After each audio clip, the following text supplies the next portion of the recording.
அதாவது உலக மக்கள் எல்லாரும் மனைவியர்கள், இறைவன் ஒருவனே ஆண். இறைவன் பரமாத்மா, நம்ம எல்லாம் ஜீவாத்மா. நம்ம எல்லாரும் எப்போ இறைவன் போய் சேர்றோமோ அன்னைக்குதான் நமக்கு முக்திக்கு. அதுதான் மாலை. அப்ப இறைவன் போட்ட மாலையே ஜீவாத்மா பள்ளிக்கும் தேவயானைக்கும் கிடைக்கிறது. அப்ப எவ்வளவு பெரிய மகப்பேறு அவங்களுக்கு. நீயும் நானும் வேறு இல்லை, பரமாத்மாவிடம் வந்ததுதான் ஜீவாத்மா அப்படிங்கிற தத்துவத்தை உணர்த்ததுதான் இந்த மாலை மாற்றுற ஃபங்க்ஷன்.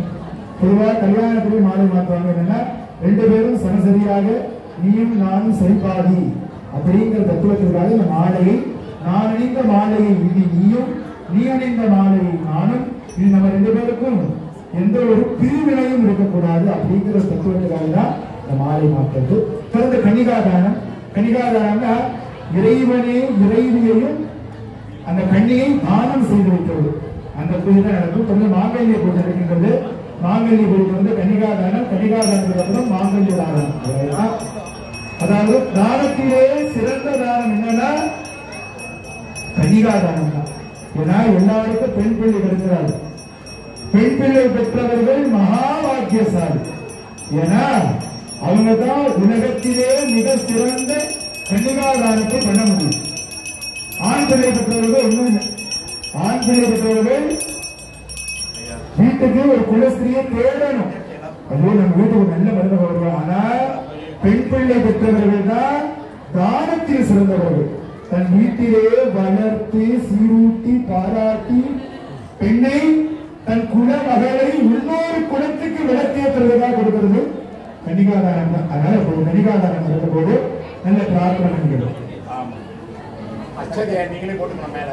ஒரு அக்ஷரை கொடுப்பாங்க, அதை கையில வச்சுக்கோங்க. சொல்றப்ப மாங்கல்ய தானம் பண்றப்ப ஒரு விழா போகும். Beras kuningnya nanti kita akan tuang di kepala sendiri ya, tapi nanti kita akan aba-aba dari mereka ya.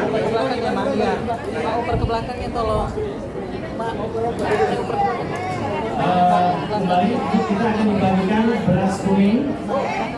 Ketika nanti diperintahkan, kita akan meletakkan atau beras kuning di kepala kita masing-masingnya, bukan untuk dilempar ke depan. Masing-masing.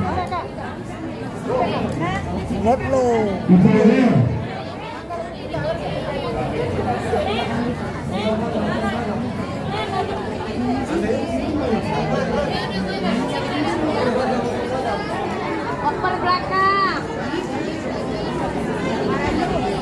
Habis, ini pun habis, ini habis. Tinggal ini aja.